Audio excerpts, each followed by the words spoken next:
Hello મિત્રો, સ્વાગત છે અમારી યુટ્યુબ ચેનલમાં. આજે ફરી WH ક્વેશ્ચન્સ શીખવા માટે આવ્યા છીએ. તો આગળ પણ આપણે WH ક્વેશ્ચન્સ વિશે વુ, વોટ, વેન, વેર, વાય વિશે અભ્યાસ કર્યો બાળ મિત્રો. તો હવે આપણે આજે WH ક્વેશ્ચન્સમાં વિચનો અભ્યાસ કરીશું. મિત્રો, વિચ એટલે એનું ગુજરાતી થાય કયું, કયો, કઈ એવો અર્થ થાય છે અને તેનો ઉપયોગ હંમેશા પસંદગી કરવા માટે થાય છે.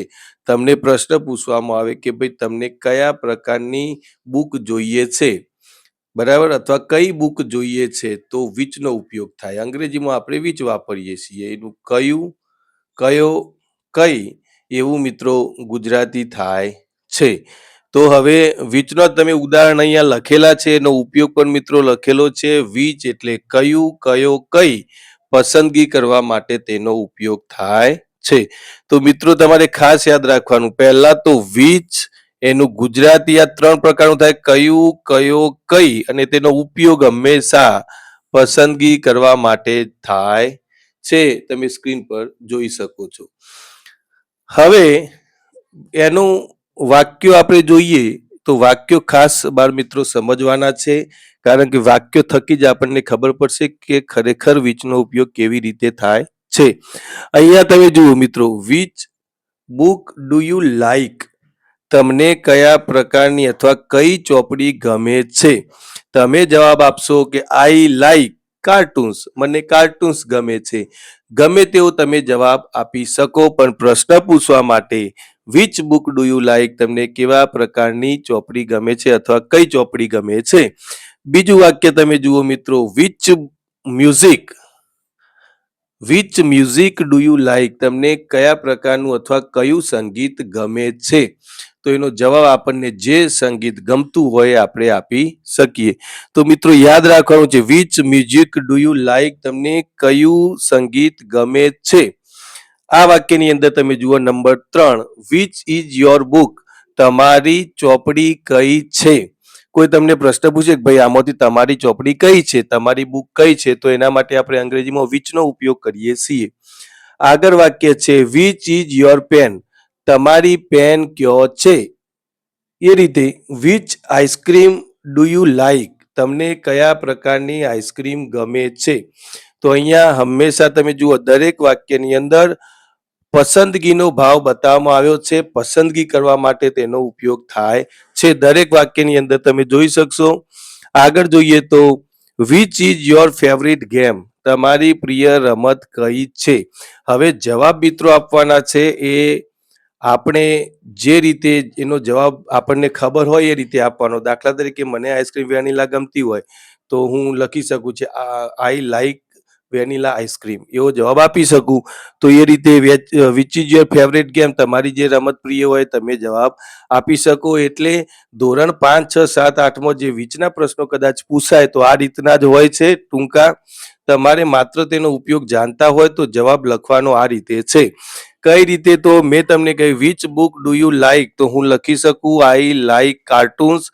નંબર 2 ની અંદર which music do you like? તમને કયા પ્રકારનું સંગીત ગમે છે. તો આઈ લાઈક હિપ્પો સોંગ, એવું પણ તમે લખી શકો. એ રીતના વિચ ઇઝ યોર બુક? તમારી બુક કયો છે. તો માય બુક, અથવા આઈ હેવ અ બુક, અથવા my book is on the table, તમે એ રીતને બતાવી શકો છો. અથવા કઈ છે તો એમાં મારી બુક કઈ છે એવું કીધું, તમારી બુક કઈ છે એટલે આપણે જવાબ આપવાનો છે. તો આપણે કહી શકીએ કે ભાઈ આ કાર્ટૂન છે તે મારી બુક છે, એ રીતે પણ જવાબ આપી શકીએ. Which is your pen? તમારી પેન કયો છે, એટલે એ પણ તમે તમારી રીતે જવાબ આપી શકો છો. પરંતુ ખાસ યાદ એ રાખવાનું છે કે વિચનો ઉપયોગ હંમેશા પસંદગી કરવા માટે થાય છે. આ મેં સાદા વાક્યો લખ્યા છે, ધોરણ 5 થી 8માં ખૂબ ઉપયોગી બને છે. પહેલા તો વિચનો ઉપયોગ તમને ખબર પડી જાય, પછી એના વાક્યો તમે નાના લઈ શકો, એના પછી મોટા લઈ શકો, કારણ કે સરળથી આપણે કઠિન તરફ જવાનું છે. એટલે પહેલા સરળ આવડે પછી એના ઉપરથી આપણે કઠિન શીખી શકીએ. તો આ એકદમ સરળ વાક્યો લખેલા છે. તમારે આ બધા જ વાક્યો તમારી નોટબુકની અંદર ઉતારવાના છે અને એ ઉતાર્યા પછી આ વાક્યો તમારે લખવાના અને એ વાક્યોના જવાબ પણ લખવાના. તો તમને ખબર પડશે કે whichનો ઉપયોગ શું થાય. તો મિત્રો આ રીતે તમારે યાદ whichમાં એટલું જ રાખવાનું છે કે whichનું ગુજરાતી થાય કયો, કઈ, કયું એવો ઉપયોગ થાય છે. એનું ગુજરાતી થાય છે અને પસંદગી કરવા માટે તેનો ઉપયોગ થાય છે. વાક્યો તમારે યાદ જ રાખવાના છે કે આ રીતે કોઈ પણ આપણે વાક્ય બનાવી શકીએ. ઘણા વાક્ય એવા હોય તે which book પછી તરત નામ આવશે. which book do you like? તમે જુઓ which પછી નામ છે, પછી which પછી મ્યુઝિક એ પણ નામ છે.